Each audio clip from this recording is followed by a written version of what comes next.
Hello बच्चों, चलिए हमारा प्रश्न देखते हैं। प्रश्न है, रबर अणुओं में द्विबंधों की उपस्थिति किस प्रकार उनकी संरचना और क्रियाशीलता को प्रभावित करती है। तो बच्चों, सबसे पहले मुख्य अवधारणा की बात करें तो मुख्य अवधारणा की बात करें। मुख्य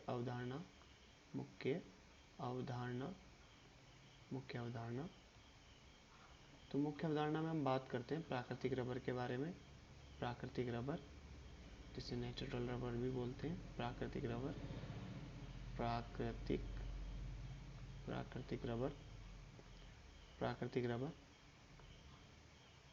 तो बच्चों, प्राकृतिक रबर क्या होता है? प्राकृतिक रबर होता है रेखीय सिस पॉलीआइसोप्रीन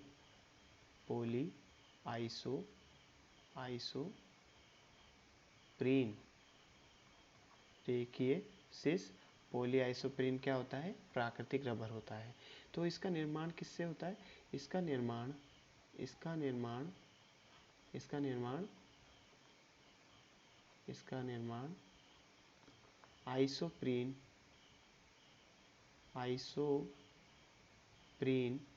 आइसोप्रीन इकाइयों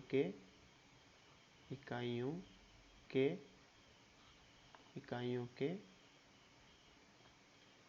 एक चार बहुलकन से होता है। एक चार बहुलीकरण या बहुलीकरण से होता है।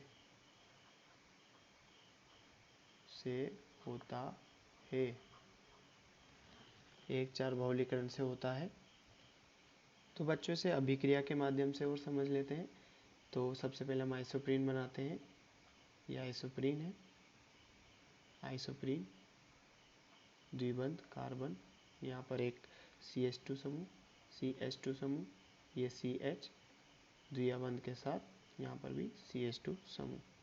तो बच्चों, ये जो संरचना है इसे हम कहते हैं आइसोप्रीन।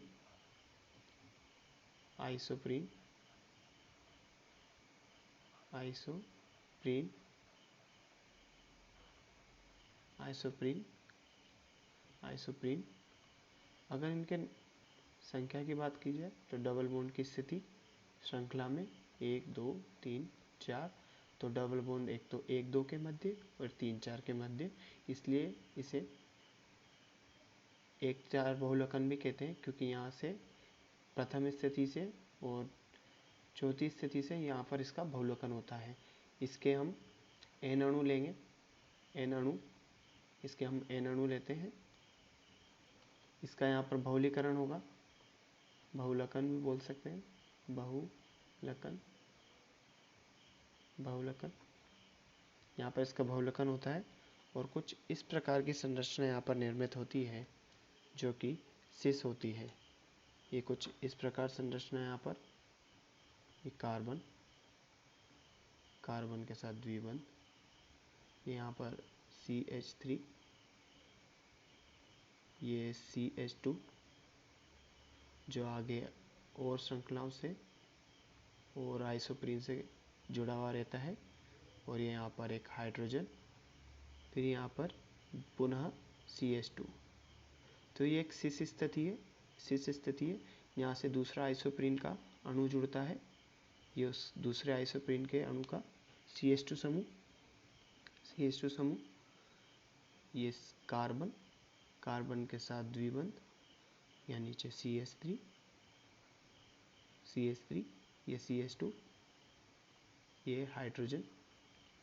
फिर यहाँ पर फिर से पुनः आगे दूसरे आइसोप्रीन अणुओं के साथ यहाँ पर इसका जुड़ाव होगा। ये दूसरा आइसोप्रीन का अणु है, ये CH2 कार्बन द्विबंध हाइड्रोजन, ये CH2, और इसी प्रकार ये आगे जुड़ा हुआ रहता है, और यहाँ पर CH3। तो इनके नामांकन किया जाए इनका, तो इसको 1 2 3 4, ये एक आइसोप्रीन का अणु है। फिर ये 1 2 3 4, ये दूसरा आइसोप्रीन का अणु है। ये 1 2 3 4, ये तीसरा आइसोप्रीन का अणु है। तो इसमें ये सिस अवस्था में, ये सिस है, तो इसका नाम होगा सिस पोली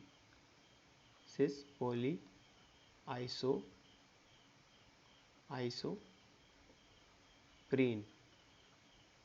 सिस पोली आइसोप्रीन का नाम होगा सिस पोली आइसोप्रीन।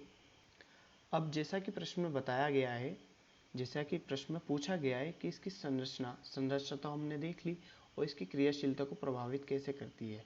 तो संरचना को देखते हैं, मतलब इसकी क्रियाशीलता के बारे में बात करते हैं।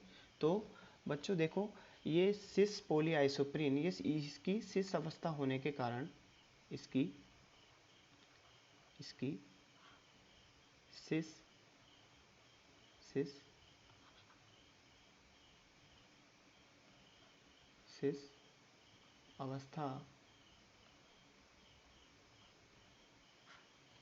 अवस्था होने के कारण इनके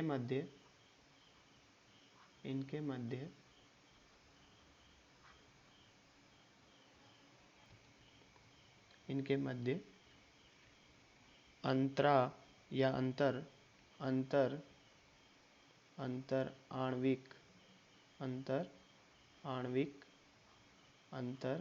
आणविक आकर्षण बल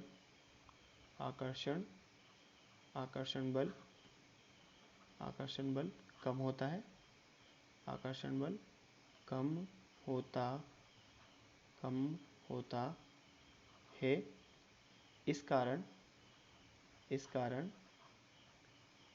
इस कारण अणु दूर होते हैं, अणु या श्रृंखलाएं दूर व्यवस्थित होती है। अणु या श्रृंखला, इस कारण श्रृंखला दूर व्यवस्थित होती है। दूर व्यवस्थित होती है। दूर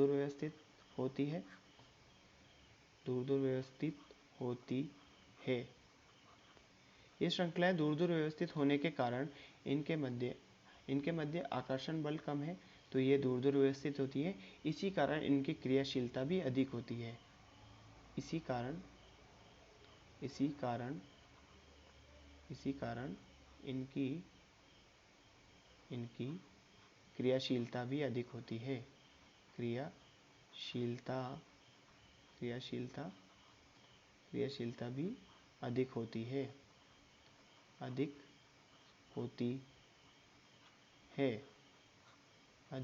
है।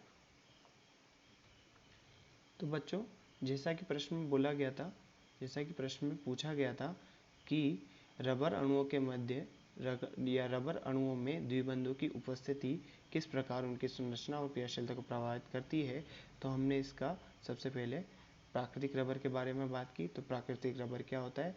रेखीय सिस पोली आइसोप्रीन होता है। इसकी संरचना की बात की और इसकी संरचना सिस अवस्था होने के कारण, या फिर इसकी बोल सकते हैं सिस विन्यास भी बोल सकते हैं, या सिस विन्यास। इसका सिस विन्यास होने के कारण इनके मध्य अंतर आणविक आकर्षण बल कम होता है। इस कारण ये श्रृंखलाएं आपस में थोड़ा दूर व्यवस्थित होती है।